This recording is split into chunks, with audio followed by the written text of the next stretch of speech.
Election day is coming. Do you know who is running to be your advisory neighborhood commissioner? My name is Janelle Alexander from DC North Star, and we interviewed several candidates, and they're going to tell you a little bit about what their platforms are. Take a look. Hi, my name is Tanya Topolewski, and I'm a candidate for ANC 4B02.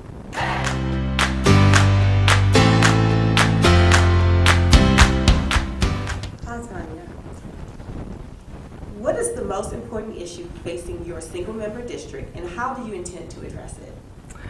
I think that the most important issue for our single-member district right now is the functionality of the ANC. We as a ANC 4B have always had a little bit of a difficult relationship with our community, meaning that we don't communicate very well with them. And that is something that I've worked very hard within the ANC to actually address already. We've talked about it in the ANC about having things like, for example, a communication plan, things like both outreach as far as newsletters, but also outreach as far as distribution lists and things of that nature. But we've managed to do none of them. And I think that that's really a disservice to the community. I think that it's important for the community to understand the relevancy of the ANC, and that relevancy is missing for so many people.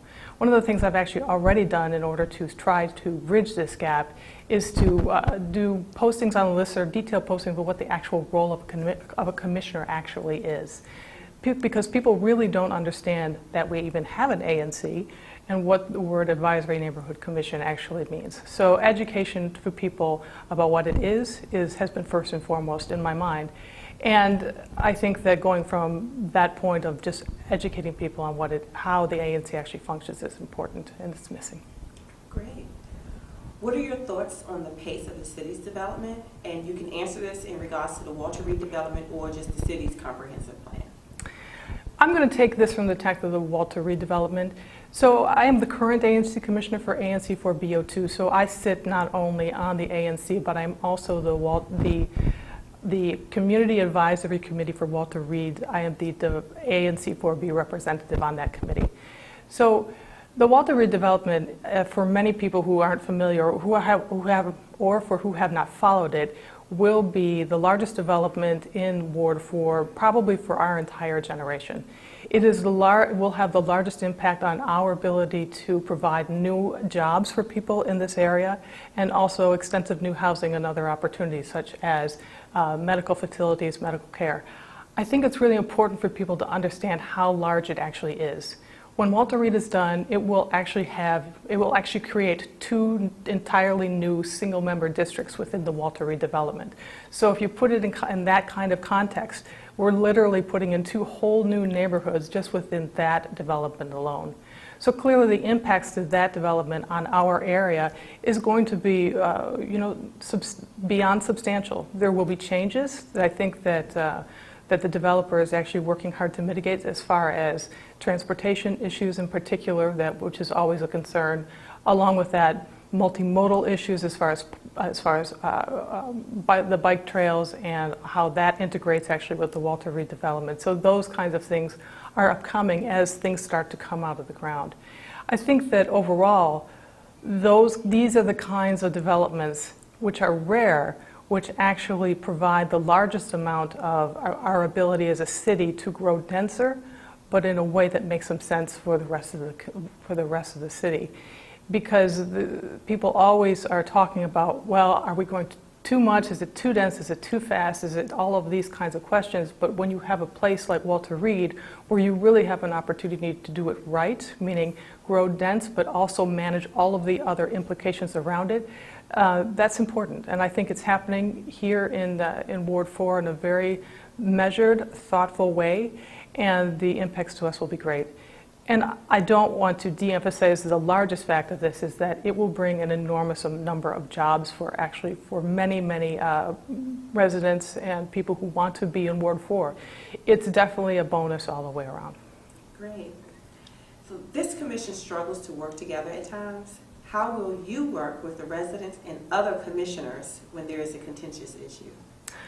Well, You know, I have to say that I've already, as the current ANC commissioner, I think the best example of how I actually have worked together with all the other commissioners already is for the Metropolitan Bike Trail.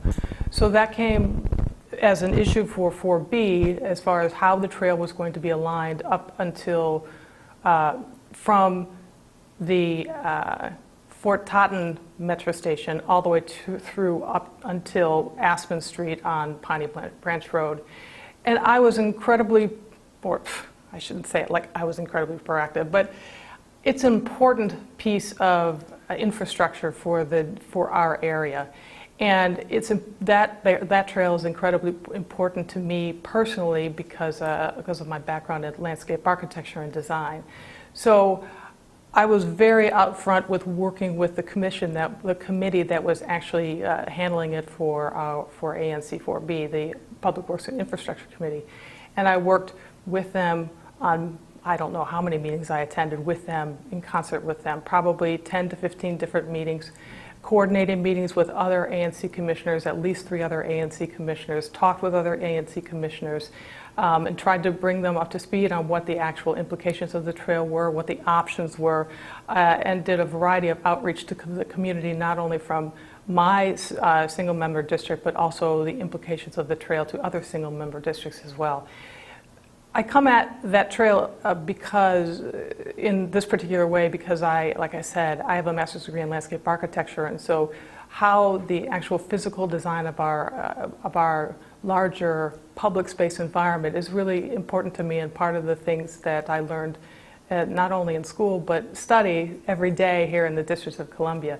So I see things quite a bit differently than a lot of other people do, because I see where there's opportunities where most people say, well, you really just can't do that, but then I can literally get down on a piece of paper and draw it out and say, oh yes, you can, and here it is, and literally show them on a piece of paper how certain things can get done. So those are ways that I can take my own professional knowledge and be able to share it with the other commissioners in order to actually affect positive change for the district and for Ward 4.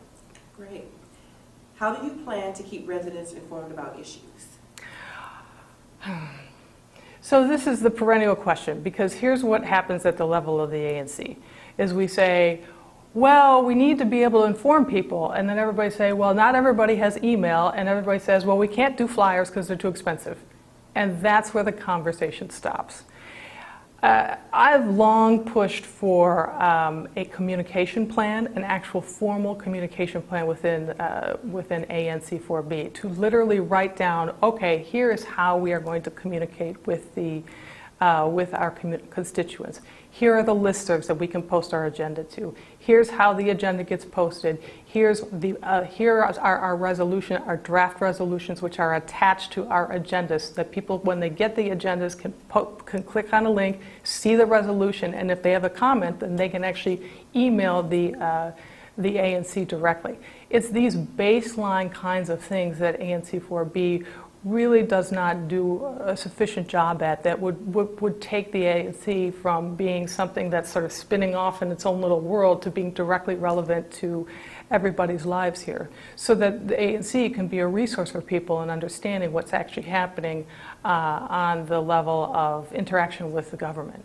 So along with that idea of in the communication plan would be this sort of infrastructure of how to communicate via listservs, but also redo our website so that it's actually functional and actually easy for us as an ANC to maintain, because right now the District of Columbia doesn't actually provide a whole lot of great infrastructure for the website. We have to do it ourselves, and ours is not great. So, and also there's a lot of information on our website currently that could be much better. And we don't have certain things like our agendas and our meeting minutes and all of our recordings and things like that. We frankly just don't have those things up to date. And that makes us look like we don't have anything to offer people who actually go to our website. So that I would really, really like to fix as well. So those would be some core things to take care of. And then also implement a policy, for example, of having bulletin boards, which have in a couple of locations, for example, at local libraries and rec centers, that at the ANC posts what we're doing once a month there. I think we could handle doing that.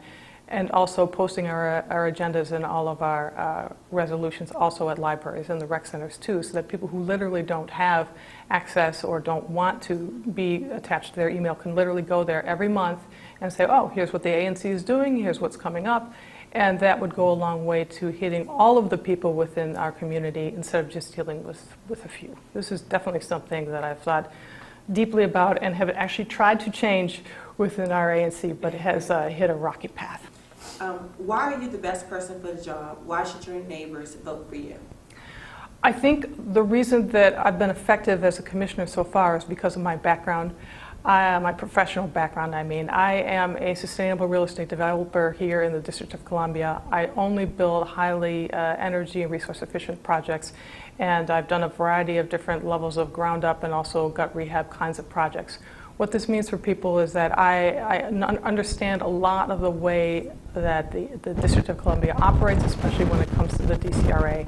And so the things that I'm able to ask of developers, the questions I'm able to answer for people, and how I'm able to manage, for example, team conversations and also larger conversations, all go back to that professional background. So for that reason, I think that I still remain the best candidate for ANC for BO2. Great.